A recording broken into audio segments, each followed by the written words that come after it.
Hello friends, welcome to my channel student of economics. Friends, इस वीडियो में जो हम क्वेश्चन करेंगे वो है define national income, discuss the value added approach for calculating national income.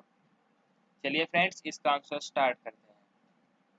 Friends, इसका आंसर लिखते वक्त जो हम सबसे पहले लिखेंगे वो लिखेंगे नेशनल इनकम। नेशनल इनकम क्या है? National income is generally defined as the value of final goods and services produced in a country during the period of an accounting year. चलिए फ्रेंड्स, अपने नेक्स्ट टॉपिक पर जो है value added method. According to this method, national income is estimated by finding the market value of final goods and services produced in a country in an accounting year. Value added method is also known as product method, industrial origin method और net output method। चलिए friends, अब value added method को एक flow chart के माध्यम से समझते हैं।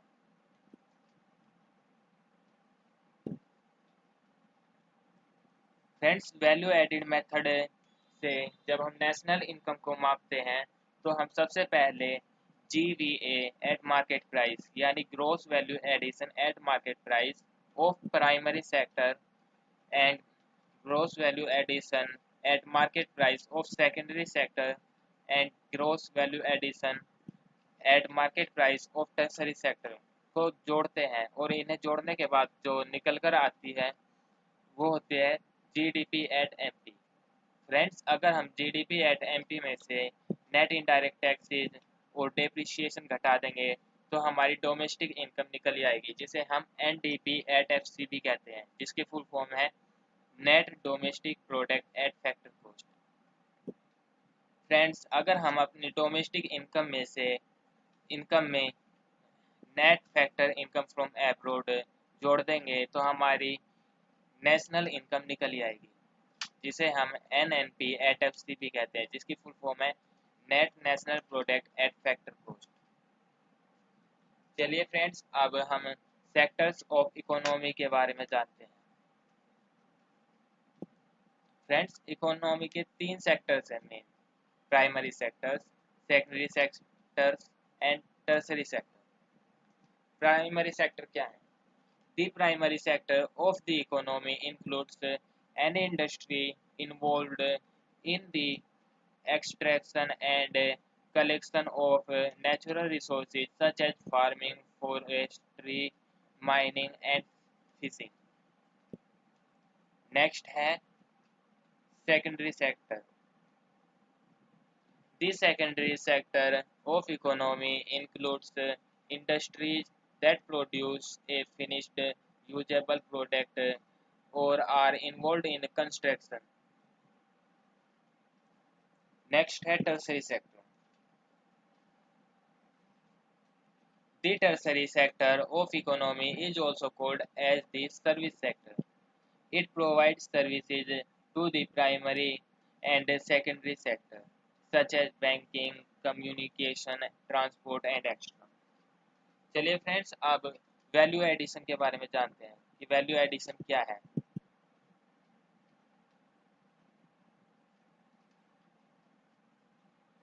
Value addition is the excess of value of output of a firm over and above the value of intermediate goods used in the process of production. Value addition is equal to value of output minus cost of intermediate goods. Friends, अगर हमें value addition निकालनी है तो value of output की value में से intermediate goods घटानी होगी। For example, a farmer produces 1 ton of wheat and sells it for 200 in the market to a flour mill. The mill converts it in flour and sells it for 400 to a baker. The baker converts the flour into bread and sells it for 500 to a shopkeeper. The shopkeeper sells the bread for 800 to the households. In order to find that value addition by a firm, the cost of intermediate goods is deducted from the value of total output. Friends Hindi में कहें तो एक example है, मान लीजिए एक farmer 1 ton गेहूं produce करता है और उसे मार्केट में 200 रुपये में बेच देता है एक फ्लोर मिल को। फिर वो फ्लोर मिल इस व्हीट को फ्लोर में कन्वर्ट कर देती है और इसे 400 रुपये में बेच देती है एक बेकर को। तो जो बेकर है वो फ्लोर को ब्रेड में कन्वर्ट कर देता है और इसे शॉपकीपर को 500 रुपये में बेच देता है, और जो शॉपकीपर है वो ब्रेड्स को हाउस होल्ड्स को सेल कर देता है, बेच देते हैं। अगर हमें वैल्यू एडिशन निकालना है तो हमें वैल्यू ऑफ आउटपुट्स में से कॉस्ट ऑफ इंटरमीडिएट गुड्स घटा देंगे। जैसे फ्लोर मिल ने 200 रुपये में फार्मर से व्हीट खरीदे और कन्वर्ट्स करके फ्लोर में बेकर को बेच दिए 400 रुपये में, तो जो वैल्यू एडिशन फ्लोर मिल के द्वारा हुआ है वो हुआ है 200 रुपये का। 400 में से 200 घटाने के बाद जो वैल्यू एडिशन निकला वो 200 रुपये निकला। चलिए फ्रेंड्स, इसे एक टेबल के माध्यम से समझते हैं।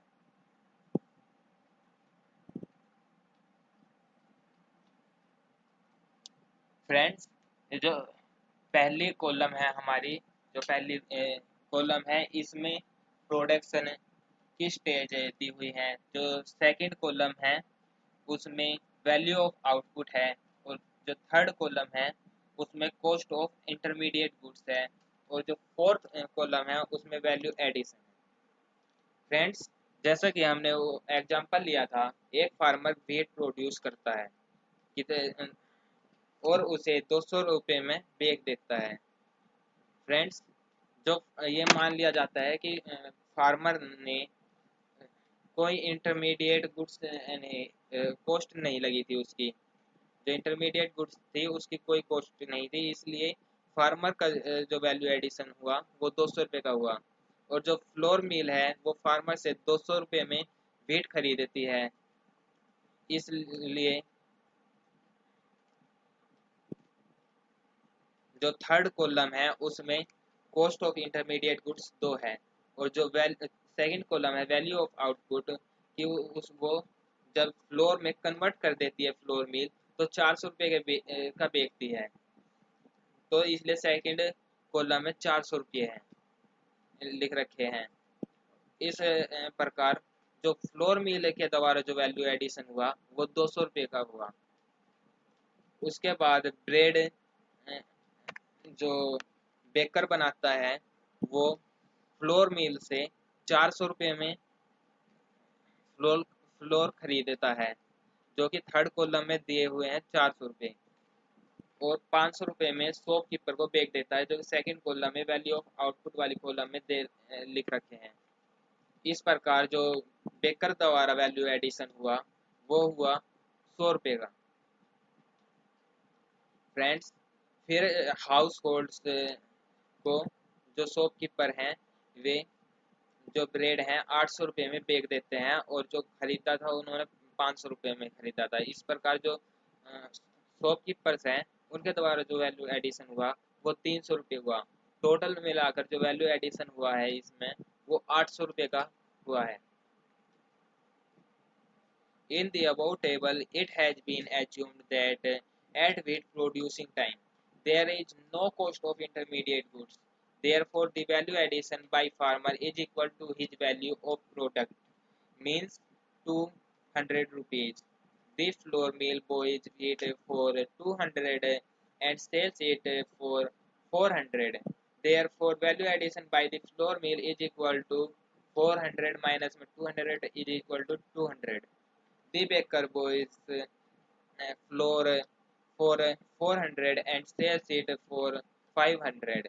The value addition by the baker is 500 minus 400 is equal to 100. Shopkeeper buys bread for 500 and sells it for 800. The value addition by them is equal to 800 minus में 500 is equal to 300. Thus total value addition is 200 plus में 200 plus में 100 plus 300 is equal to 800. चलिए friends, अब हम national income को estimate करते हैं कि अब नेशनल इनकम हमारी किस प्रकार निकलेगी। Estimate national income. GDP at MP is estimated by adding up value addition by all producing units in the economy. Thus, GDP at MP is equal to sum total of gross value addition at market price. We can find national income by making the following adjustment. Friends, gross value addition at market price को जोड़ने के बाद जो हमारी GDP at MP निकलती है, अगर इसमें से हम नेट इनडायरेक्ट टैक्सेस घटा देंगे तो हमारी जीडीपी एट एफसी निकल आएगी, और अगर इसमें से हम डेप्रिसिएशन घटा देंगे तो एनडीपी एट एफसी निकल आएगी, जिसे हम डोमेस्टिक इनकम भी कहते हैं।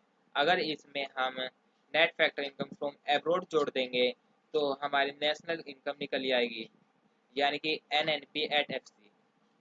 फ्रेंड्स, इस वीडियो में इतना ही। अगर आपको यह वीडियो पसंद आई हो तो इसे लाइक और हमारे चैनल को सब्सक्राइब जरूर करना। मिलते हैं अगली वीडियो में। वीडियो को पूरी देखने के लिए धन्यवाद।